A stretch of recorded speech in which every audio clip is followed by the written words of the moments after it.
It is he who is called Ammon.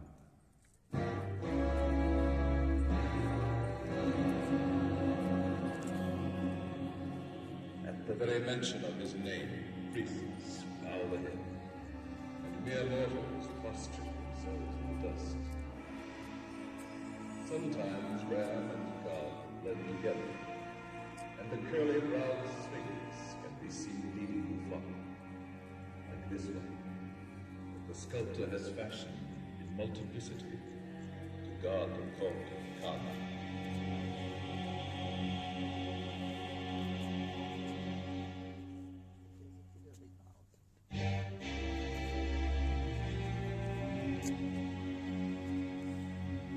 At the time of its full splendor, this citadel could only be reached by a royal canal and a sacred apple. The pharaoh, aboard his barge of glory, could moor here, welcomed on the holy quayside in the shade of the sycamores by the pontiff and his numberless retinue of priests with their fellow fans.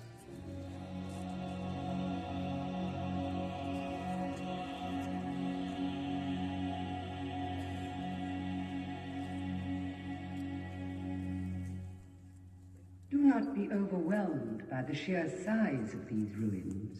The citadel that arose here was not designed on the scale of men, but on the grand scale of God, from whom all things flowed. The drought and the flood, the granaries and the plagues, dreams and power, death and survival.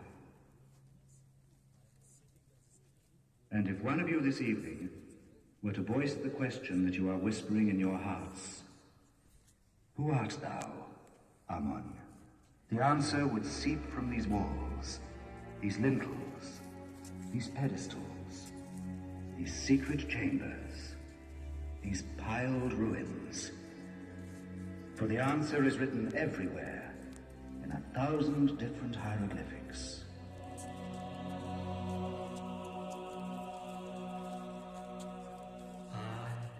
Father of fathers, the mother of mothers, and the bull of the seven celestial kine. I opened my mouth to speak in the midst of silence. I caused to be that men should have a path on which to tread. I opened the eyes of all that they might see. My right eye is the day. My left eye is the night. And the waters of the Nile spurt from my sandals.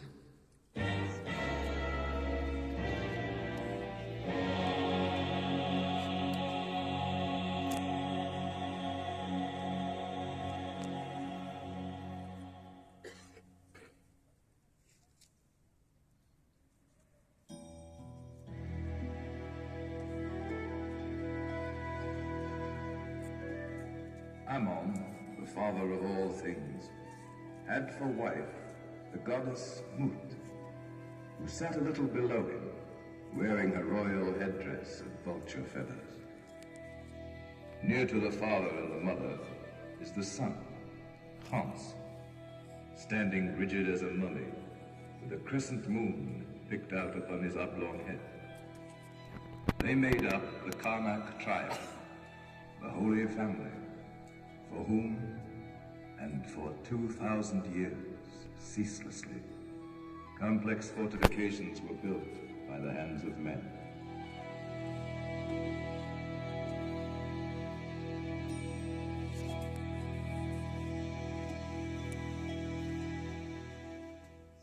Here in this place, I, Seti, built the resting place for the holy monks beside the avenue. It is made up of 3 contiguous sandstone chapels. The chapel of Ammon's bark is in the center. The chapel of Holes is to the east. The chapel of Lut to the west. I believe this edifice is worthy of honor, and worthy long to bear witness to the glory of Seti II.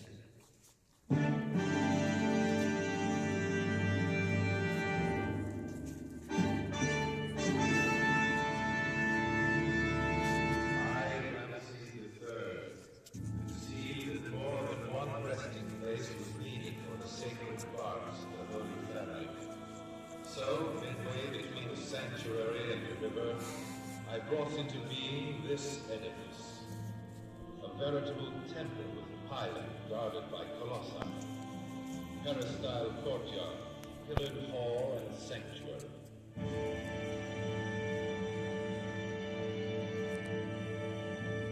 I, Tutankhamun, the youthful pharaoh who re-established Amun in all his power and glory after the treachery of my brother, I have left behind me in this courtyard nothing but this calcite sphinx. I,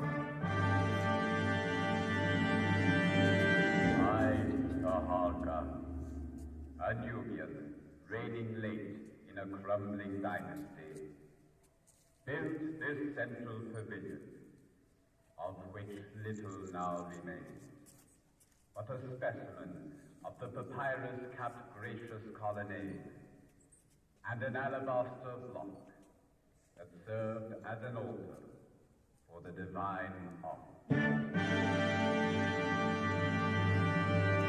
I, a pharaoh whose name is lost, so many contradictions are graven on my pedestal.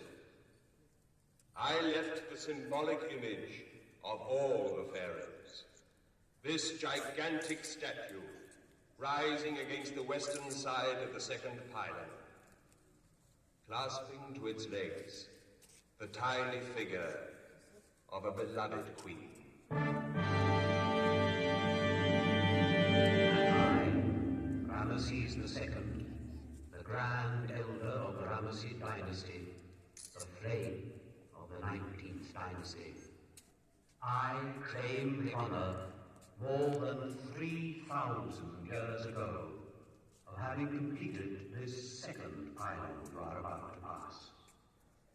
At its foot, I placed the sailor telling of the victory of Kamoses over the Hyksos from the east. Two of my images watch over the gates of the sanctuary. Only the southern statue has remained intact, but it is enough to keep alive the memory of my august reign. For 67 years, I wore the double crown of Upper and Lower Egypt. 3 royal queens shared my bed. The third was the daughter of the Hittite king, the most powerful monarch of Asia Minor.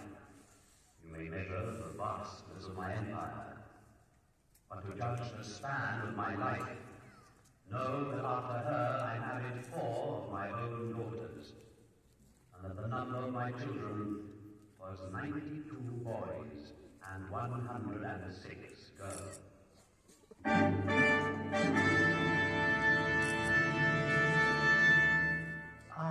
a pharaoh of the later period, a king of the twilight, Ptolemy Euergetes II, I built this marvelous gate leading to the chambers of God. The panels are of genuine cedar of the Lebanon, lined with Asian copper. May they open to you this evening and give you access to the most secret, most impressive part of the Karnak labyrinth.